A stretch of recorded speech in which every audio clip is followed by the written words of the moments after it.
আসসালামু আলাইকুম। ওয়ালাইকুম আসসালাম।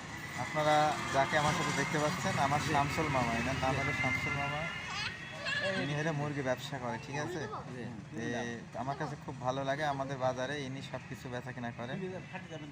মামা, হ্যাঁ। যে আপনি যে মুরগি ব্যবসা করেন, ব্যবসাটা আসলে কি কি মনে হয়? অনেকে বলে যে মুরগির মধ্যে ভেজাল বা না না কি। না, বলছে অন্তর অন্তর যদি ভেজাল হয় তাহলে সব ভেজাল, আর মন ভালো সব ভালো, কোনো ভেজাল নেই। অনেকে বলে যে না পানি খাওয়ায় বা ভুসি খাইয়ে ওজন না, বেশি করে। এখন ওই ওদের যদি খাবারটা যদি না খাওয়ানো হয়, এখন সারাদিন তো মারা যাবে।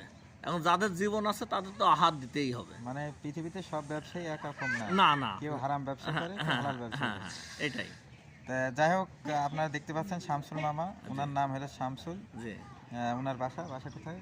আলমডাঙ্গা ফরিদপুর বাড়ি। আলমডাঙ্গা, ফরিদপুর, চুয়াডাঙ্গা জেলা, আলমডাঙ্গা উপজেলা, ফরিদপুর গ্রামে ওনার বাসা। বাসা। আর ওনার মুরগি যত সব আমাদের এলাকার যত ভিআইপি লোক আছে, ছোট বড় সবাই, ধনী গরিব সবাই ওনার কাছ থেকে নেয়। হ্যাঁ। কারণ উনি হলে ব্যবসায়িক দিক দিয়ে বিশ্বাসী, সততার সাথে এই এলাকায় পরিচিত, এক নামে সততা নামে তার পরিচিত। 25 বছর ব্যবসা 25 করছে। বছর ধরে ব্যবসা। হ্যাঁ, বয়স কত? 25 বছর। আর এই 25 বছর তার সততার জন্যই সে টিকে আছে। হ্যাঁ। যদি তার ব্যবসা ভেজাল হইতো তাহলে সে টিকতে পারতো না। না। এই জন্য আমি আমি শুধু আমি না, আমাদের বাজারে মানে সবাইকে ইউনিয়নের দেয়া হয়। সবাই ওনার কাছ থেকে নেন। জি, প্রত্যেককে উনি দেন। খালি ওনার সততার জন্যই দেখেন ব্যবসাটা টিকে আছে। হ্যাঁ, ঠিক আছে। তো ইনশাল্লাহ আমার জন্য দোয়া করবেন, আর আমার শামসুল মামার জন্য দোয়া করবেন। শামসুল মামা, আমার অডিয়েন্স বা দর্শককে একটু সালাম দিয়ে দেন। আসসালামু আলাইকুম। সবাই ভালো থাকবেন। সবাই ভালো থাকবেন। Bye bye. আচ্ছা, ঠিক আছে।